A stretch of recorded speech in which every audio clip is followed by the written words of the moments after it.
Bismillahirrahmanirrahim. Assalamualaikum warahmatullahi wabarakatuh. Salam Gomania, salam sejahtera untuk kita semua.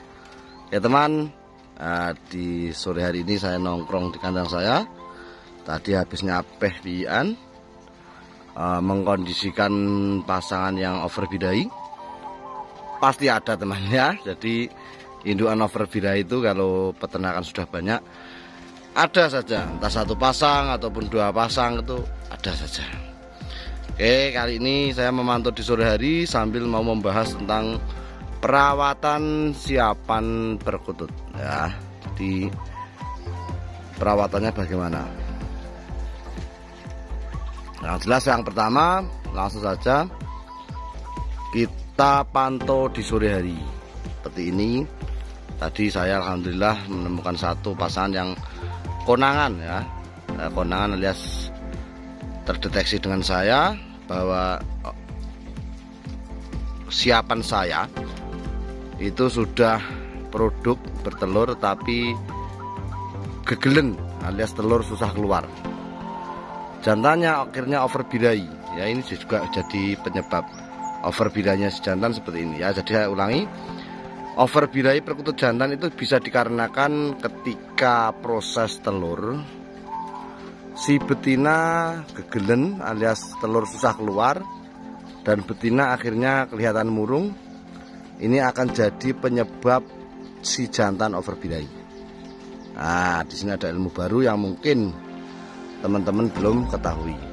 Nah, kalau gegelen bagaimana Mas cara mengatasinya? Kalau saya kasih Super N itu saya loloh. Saya kasih Super N ataupun dikasih minyak di duburnya ya. Di video-video yang lalu sudah saya terangkan bagaimana kalau siapan kita gegelen atau indukan kita mau bertelur tapi telurnya susah keluar. Itu yang pertama itu. Kalau ini tidak dikondisikan teman, biasanya efeknya buruk, yaitu kematian terhadap si betinanya ya. Jadi sekali lagi, overbidai perkutut jantan bisa dikarenakan karena si betina gegelen alias bertelur tetapi susah keluar. Nah, segera kondisikan teman ya. Caranya diloloh. Pokoknya kudu diloloh. Jangan sampai tidak diloloh. Karena apa teman? Perkutut yang gegelen itu kamu kasih obat apapun, kamu kasih minyak sebanyak apapun di duburnya, ketika tidak kamu loloh maka ya juga akan mati ya. Bukannya saya yang membuat mati, tapi prosentase kematian sangatlah besar. Itu dikarenakan apa? Perkutut gegelen itu biasanya dia lapar, makanya agak susah. Nah, itu ketemu lagi siapan saya yang mulai tarung. Nah, itu nanti saya kondisikan ya. Jadi ketika gegelen kita harus loloh, itu kunci utama. Baru kasih Super N ataupun dikasih minyak di lubang duburnya. Oke, itu yang pertama. Yang kedua, untuk siapan seperti ini Anda bisa lihat di depan saya ini. Kalau saya zoom satu kali, des. Nah, ini perkutut dalam kandang ini kalau saya 48 ya. Ini 48 kotak. Ya, ini satu kotaknya 24. Ini saya sambung. Nah, itu sambungannya 48 kotak. Ini saya sekali tabur pur ayam. Itu Anda bisa perhatikan betul-betul. Itu ada pur ayamnya. Ini sekali saya tabur pur ayam itu 1 kilo. Ya, kurang lebih 1 kilo untuk beberapa pasang kita. Untuk 48 pasang. Nah, penaburan pur ayam seperti ini sangat efektif. Loh Mas, kok nggak dikasihkan ke wadah? Karena kita itu takutnya overbidai ataupun kegemukan karena kebanyakan pur ayam. Makanya kita sengaja kita kasih makanannya tabur saja. Khusus pur ayamnya loh ya. Khusus pur ayamnya saya tabur. Tengok, makannya sangat lahap. Nah, ini kalau Anda ngasihnya ini setiap hari bisa jadi overbidai itu. Overbidai ataupun perkutut kita akan lemak karena kebanyakan makan pur ayam. Ini siapan semua. Tapi sudah ada yang produk beberapa pasang, itu tengok ya. Nah, yang itu ada telur jatuh tadi saya lihat anaknya menetas. Dan sebelah sana satu juga indukan tadi sudah saya sapeh nomor 2. Nah, ini nomor 2 ini. Tapi yang sebelah sana ya, yang menghadap ke timur. Yang menghadap ke barat ini belum produk. Yang produk nomor 3 ini. Nah, itu telurnya ada. Ya, jadi kenapa harus pakai metode seperti ini untuk saya sendiri?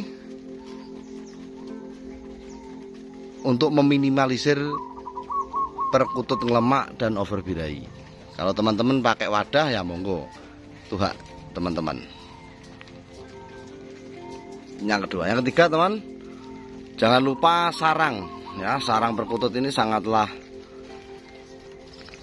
penentu dalam produktivitas siapan kita.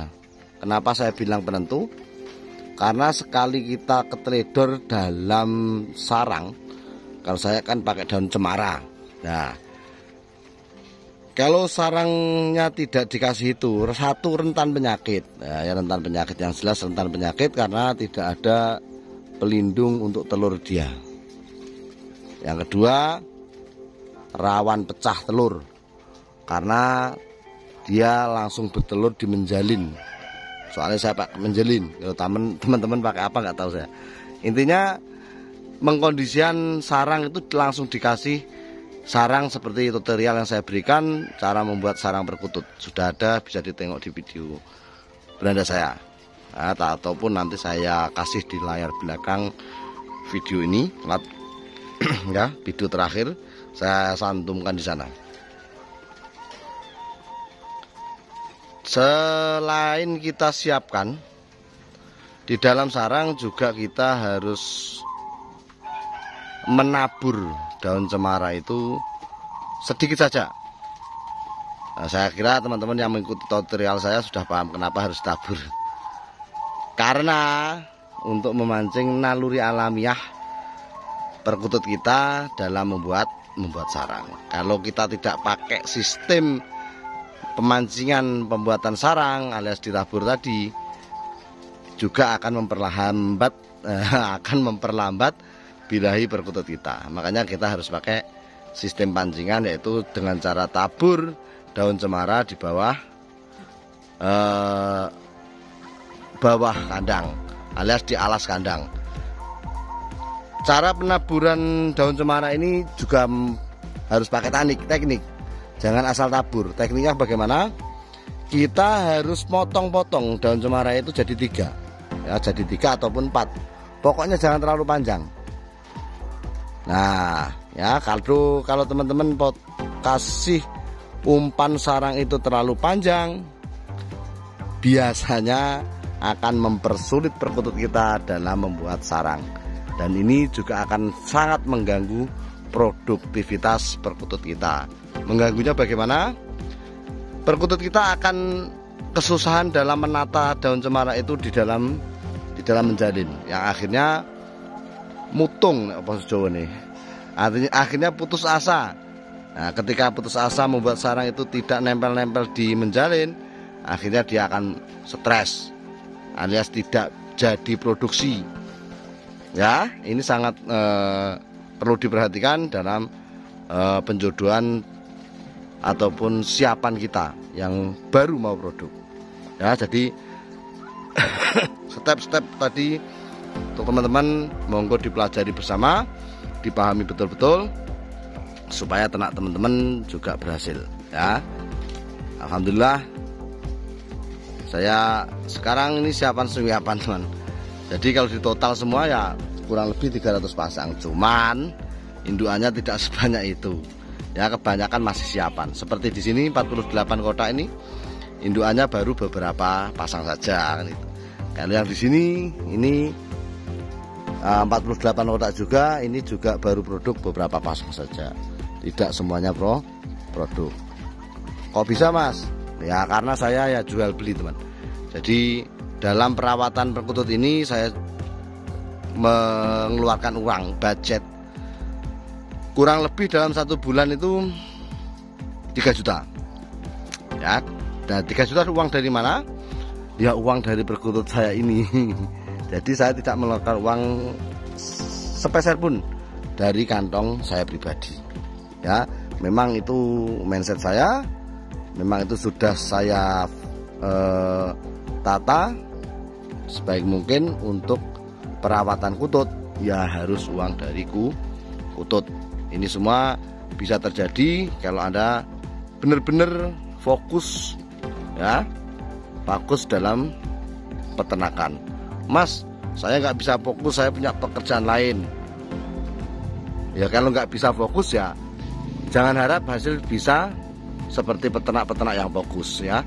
Karena rata-rata teman-teman ternak itu dikesampingkan ya, dikesampingkan. Kalau saya sendiri saya buat nomor 1.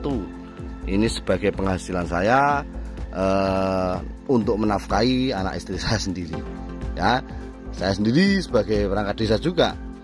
Nah, tapi kalau mengandalkan itu saja saya rasa kebutuhan saya tidak akan tercukupi.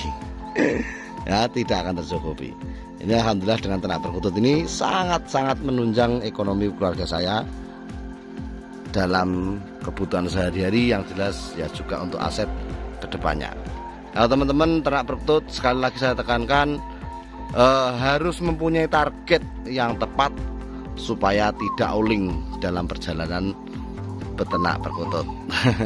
Oke teman, inilah di sore hari saya, semoga bermanfaat. Salam kutut, sopai patut.